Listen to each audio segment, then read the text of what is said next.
Hello everyone and welcome to Kitchen Counter Crafts. If you like this video, would you please like, comment, share, and subscribe. Today I have a Pilot Plumix or Plumix. Not really sure how that's pronounced, but I'm gonna say Plumix. Well, no, maybe I'll say Plumix. It is a plume, and that's really what it's supposed to be looking like. So, you know, in the old-fashioned days when you had a plume or a feather to write with, that's like what it's supposed to replicate. I kind of love the way this thing is shaped. It's very odd, I think, but it kind of has a curvy look to the body. So if you'll notice, it has this really strange little cap. It dips in here at the grip and then kind of goes back out and then in like a dip pen. And I'll show you what I have here in terms of my browse nib holder. And you know, it's got kind of the fatter body that kind of tapers, that's the word, tapers at the end. So I think that's kind of the idea. But you know, when I first got it, I thought that whole thing was a cap, but it's not. It's just this little bitty thing. It does post, but it's kind of, it doesn't do anything to extend it. So if you're looking for more of a line, it doesn't really do that. Also, in terms of dip pens, this is nowhere near the leverage that you kind of need for a dip pen either. So it's actually much shorter than a regular dip pen. So I think they were just trying to aesthetically go for that look. But again, I don't know what Pilot was wanting. The result though is actually a very nice feeling pen. And I have not used this yet. I actually got this as a gift at the pen club from a visitor who was there and didn't want it anymore. So that's always nice to get that, right? So this is a FINE Nib, and you can just see how lovely Pilot does things no matter what entry point this is. So the Plumix is $15 or less at the time of filming this video, and so it's actually a really nice price point. So hopefully I'll get a chance to just show you how it writes and really test it out for myself as well. So let's get on with it. So I showed you this very odd little cap, so you can't really like hold on to it either. You pretty much have to post it. And again, does not really add much to the end of that. The nib is really similar to the Metropolitan. So I'll show you those two. Focus, focus, focus. Is that focused? That is not focused. There we go. All right, so almost. Well, no, not almost. It's exactly the same nib. So there you go. Same nib as Metropolitan. And I know that feed looked familiar to me. Same feed as the Metropolitan. However, the difference is that Metropolitan has a metal body, whereas this is definitely plastic. And I don't even think it's acrylic, it's just plastic. So you have the nib and the feed, and the grip is longer than the Metropolitan. So that's also kind of nice to see. And I'm gonna do some measuring for you here. As the cap just pops off. All right, so let me cap this. We're gonna do it capped and then uncapped. So the very first measurement we have is, move this out of the way too. There we go. All right, so it's right at 6 inches. And here's a TWSBI for a comparison. and then my Metropolitan yet for another comparison. So it's longer than the other two pens by about 1/2 inch. And then uncapped is like 5.7. And the TWSBI is much shorter. Metropolitan about, no, it's even shorter than TWSBI. I didn't realize that. Or maybe I realized it, forgot all about it. All right, there we go. So there's the 3 comparison. And the reason why is because TWSBI is about 32 to 35 US dollars. Metropolitan, you can get one for about 25. This one is the least expensive option here.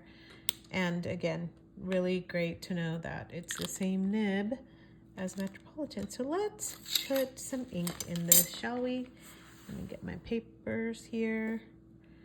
Okay, wait, before I get my papers in the way, let me just do this here.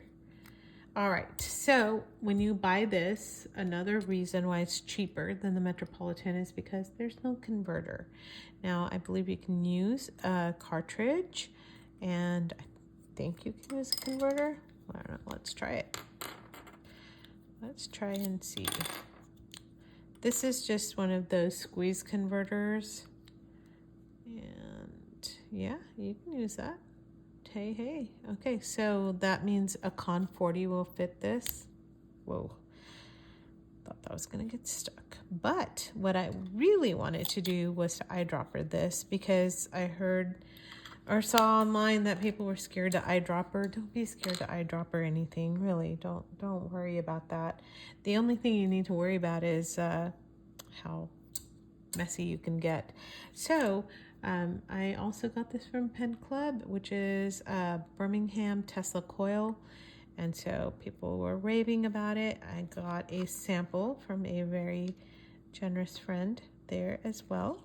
So we're gonna just ink this.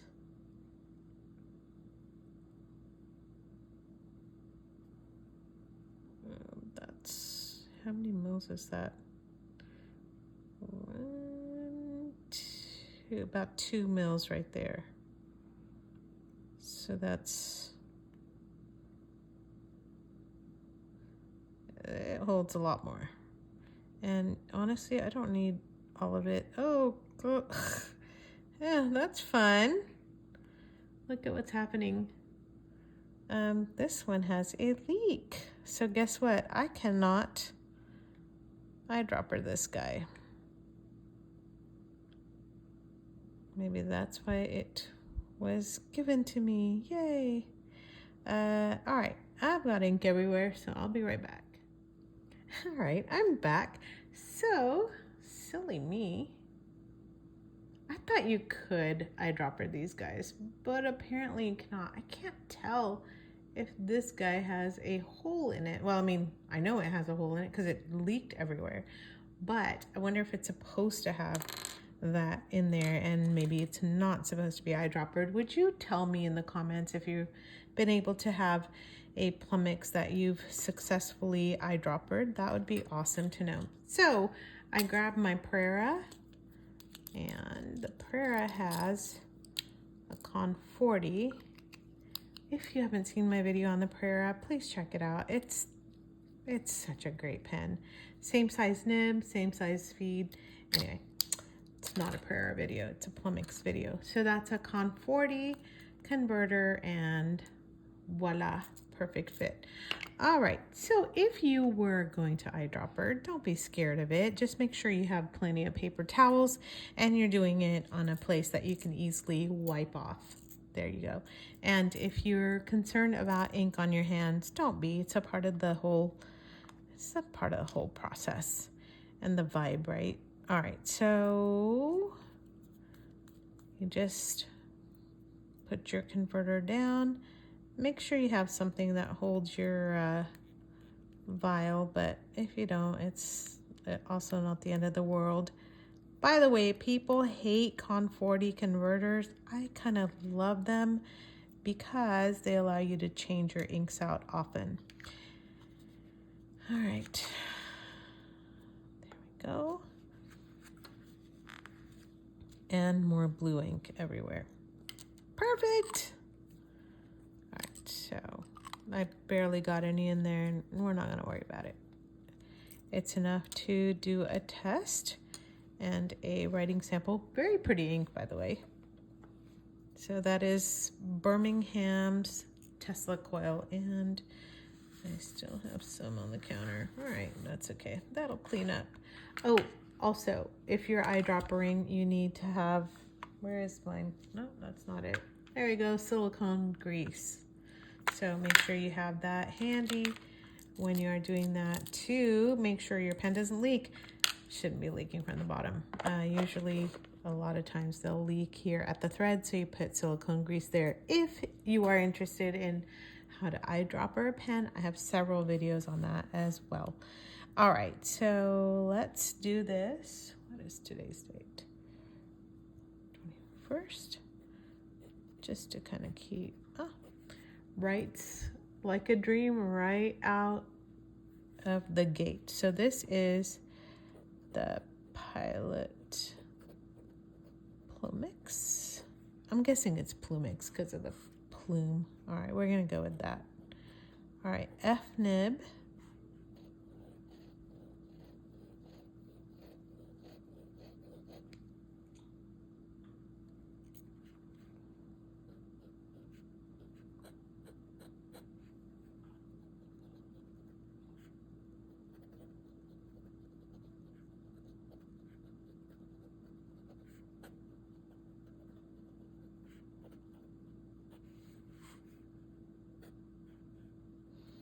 And let's do a bigger writing sample. Make sure I'm in frame. There we go.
Okay, so just in the first time writing with this pen, truly, I find that it's keeping up with the flow really well.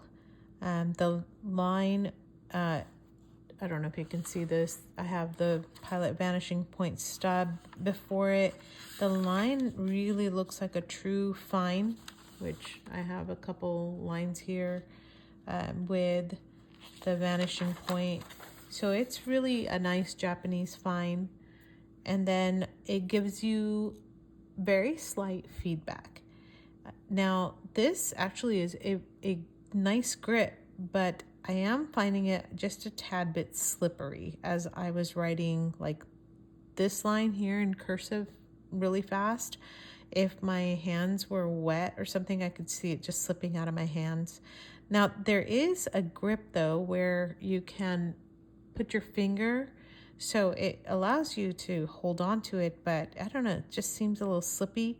I think if I had even, you know, those like rubber pencil grips, I mean, it's not gonna make it look very classy, but I think that would work. Now, as far as the writing is concerned, it's amazing. So it's a great writer and no issues with that whatsoever. So let's try it on the Rhodia dot pad, because I don't know if you've seen my videos before or not, I do a lot of writing, a lot of note taking for work, and I usually use terrible paper that has a bunch of bleed through, but it's just because I'm writing down a bunch of notes and I don't want to use nice fountain pen friendly paper because then I would go broke. So, yeah, let's use Rhodia. A little bit of a hard start there when I was chatting.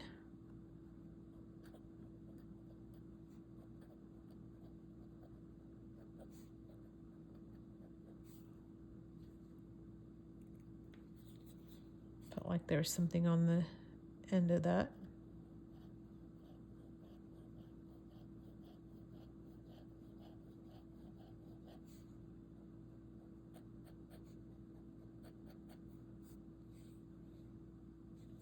Got to do that over here.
All right, same thing happened here. I really found myself gripping the pen hard to make sure it didn't like slip out of my hand. So kind of an interesting feel to that. I don't know how I feel about that.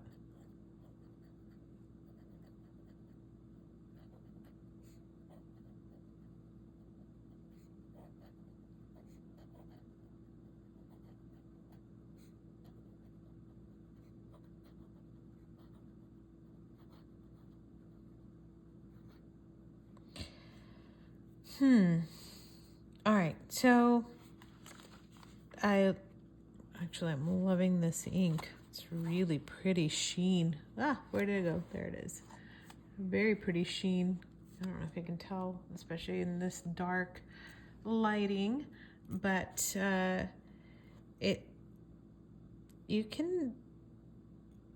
writing is great. It's a true fine. I think the nib behaves well, the pen behaves well. My only concern is when I get to writing super fast. So if I'm taking a bunch of notes, I feel like I'm like just really gripping this pen tight here. So I'm having some issues with the grip. I do not have that here at all. This grip does not slip. And, you know, with the Twisby, I have no issues with that, even though like both of these are acrylic grips. So I wonder if those kind of indentations that come in are actually kind of causing that. I don't know, really strange. But all in all, I think it's a great pen. So it's,